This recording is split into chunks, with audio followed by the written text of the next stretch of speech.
everyone, it's Anna from PNW Blanks and Sublimation, and today we have a new product alert, and it is also our Tutorial Tuesday. So these are the new tote bags we just got in, and let me open this up for you. So it comes in its own plastic wrapping,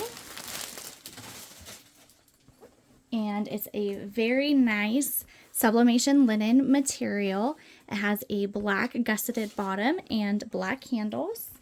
And one of my favorite parts is it has a zipper closure. So it does unzip, and it's lined on the inside with a nice big pocket for nowadays cell phones. I know the pockets that come in purses now for the inside pockets, they don't fit my phone whatsoever. My phone is way too big for that. So, and it's a nice, really nice size. They're about 15 inches.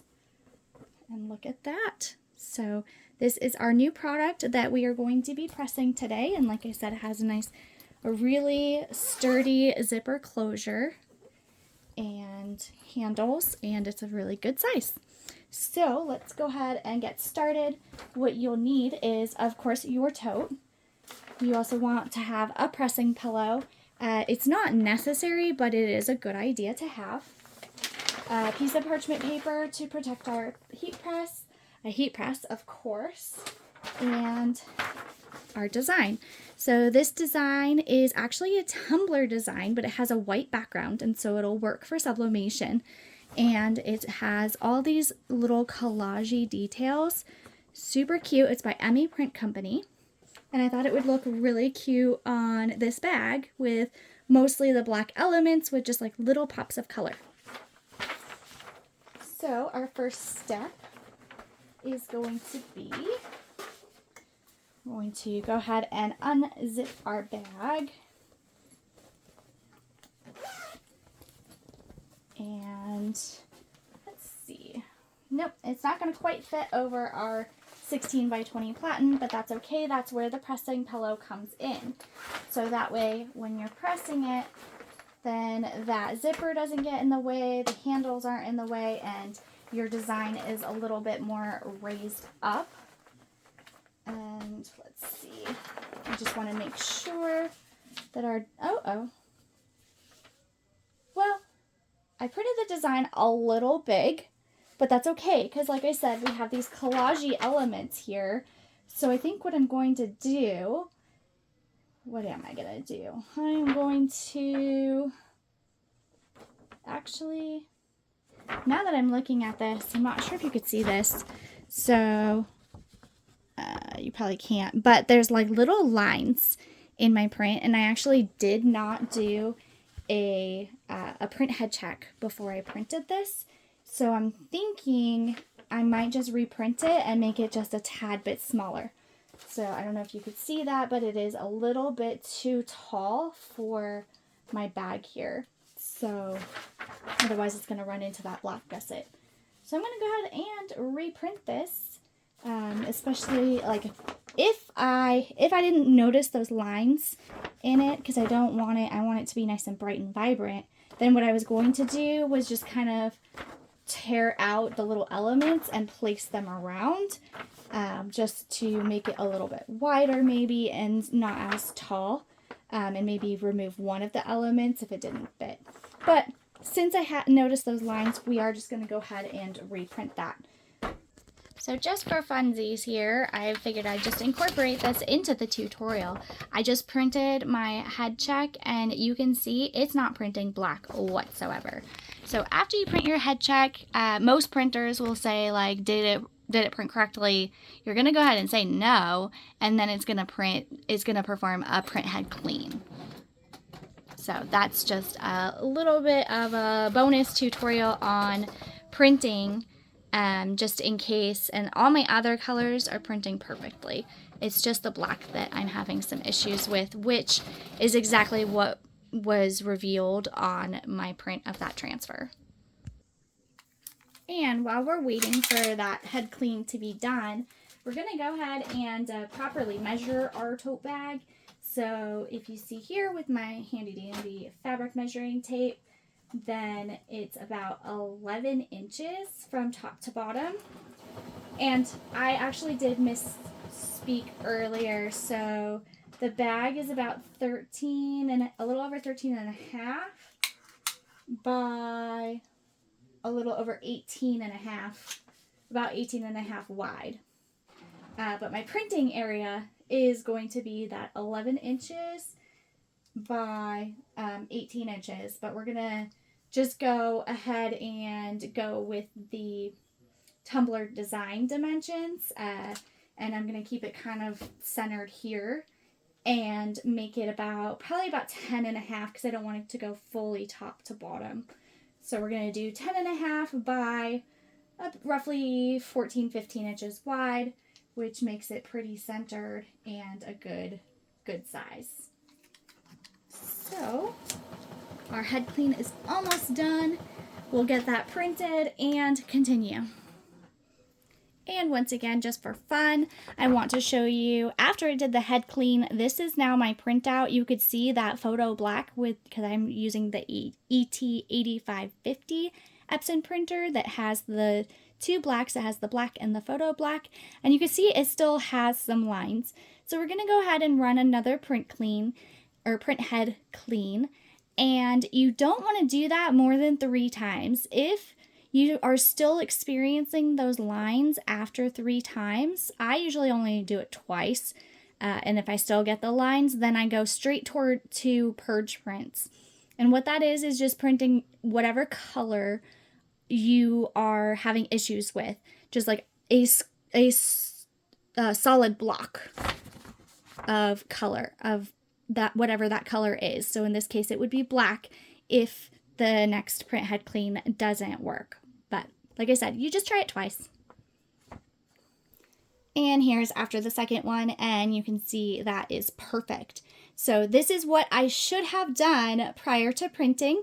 Just learn from my mistake here, and that's why I'm including it in the video. So since this is a tutorial, you can learn from my mistake and make sure that you are doing your proper printer maintenance and printer checks before printing so you don't waste that ink.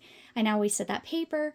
Yes, it's very inexpensive, but it does add up in cost. So we're going to go ahead and reprint that design to the specifications or the measurements that we just took. All right, here is our printed design with outlines this time, and we should be good to go. So what I'm going to do is I'm just going to rip the edges on all 4 sides, and this is just so you don't get those harsh lines when pressing. And this is a trick that I picked up a long time ago and still use to this day, and I don't get any pressing lines on any of my textiles or blankets, t-shirts, tote bags, anything. And then when you just want to do it carefully, you don't want to like rip super fast, because you don't want to rip the design itself. You just want to rip around the edges. All right, and look at that. That fits now.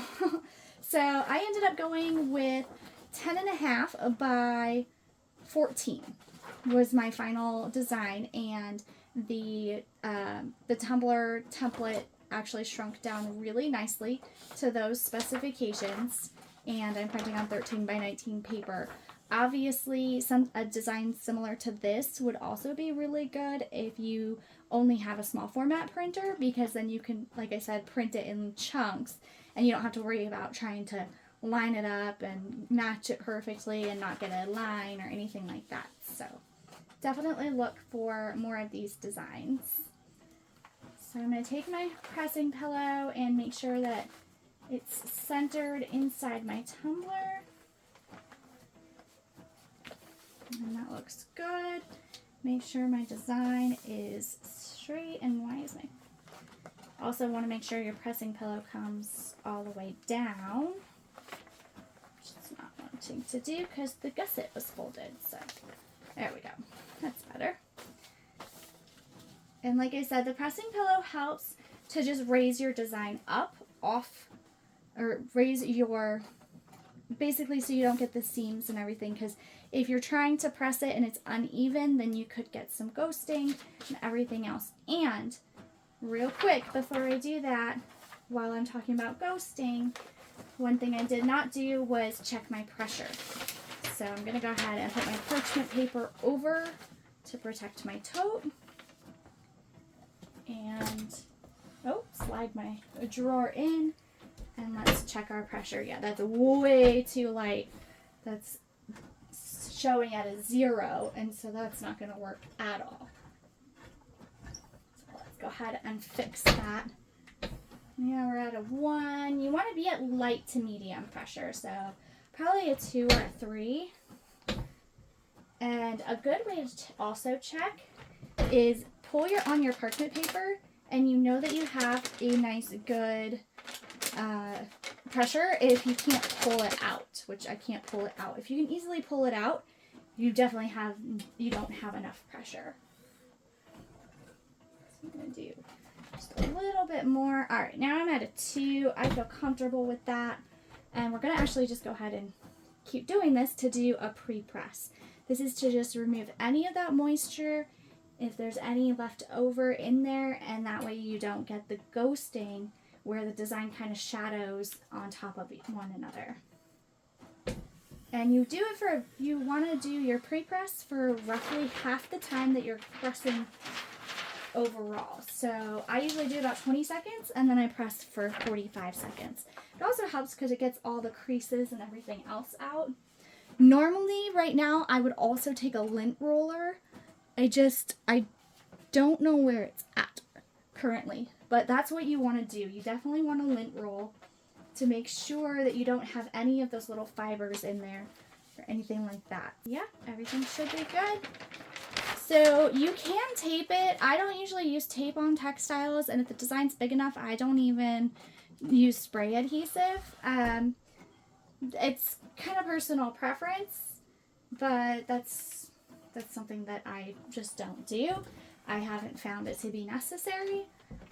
So yeah, there we go. And I'm pressing at 370. I like to do my textiles at a little bit of a lower temperature. You do want to make sure you're at least 350, because that is the temperature for the sublimation process to occur. And so you do want to make sure you're at 350. I do mine for 370 for 45 seconds. So as soon as it's done, we will come back and show you the results. And it does the countdown 3, 2, 1. I am using my PNW Blanks Cascadia Pro Press. And what we want to do is remove the parchment paper, and then we just want to take a look. And just make sure that everything looks even, everything looks like it pressed appropriately, because this is the time. Once we take this off, we don't have any more time. You can try to line that up, but I highly doubt you're going to line it up exactly, and you're going to get some ghosting. So you also want to make sure when you're lifting your transfer up, you just lift it up and remove it real quick so it doesn't shift whatsoever. So I'm just going to grab the corner and go, voila! Oh my gosh, it turned out so cute. So show you the final product here. Look at that. It's so cute. I love it. This design was absolutely perfect.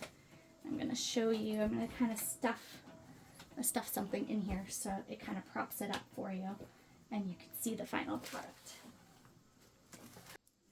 All right. I stuffed a sweatshirt in there to kind of prop it up so you can see it in all its really cute adorableness. And here's the handles, and like I said, it has the zipper closure, and the zipper isn't affected at all by the pressing. So you could, if you had a smaller press, you could technically like wrap it around the platen, but like I said, the zipper didn't melt. There's no effect to it whatsoever. It's a very nice quality tote bag with a very nice zipper.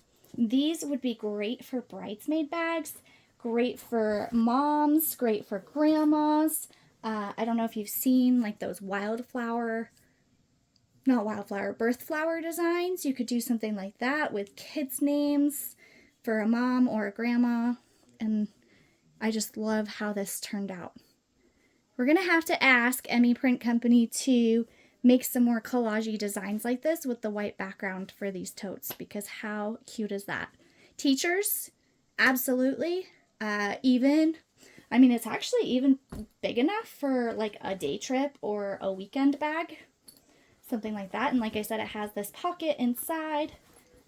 I am super excited about these, and I hope you love them too. If you like this video, make sure to give it a thumbs up, share with your friends, hit that subscribe button so you don't miss out on any more content. Head over to pnwblanks.com to get your tote bags. We do have a limited supply of these, so make sure to head on over and grab them while you can. These will make great Christmas gifts with upcoming Christmas coming up. Also, like maybe a fall or Halloween theme would look really cute with the black. All kinds of possibilities. Come over to our new Facebook group, and I will post the link in the description below for that, so you don't miss out on any more tips, tricks, or tutorials. Happy pressing!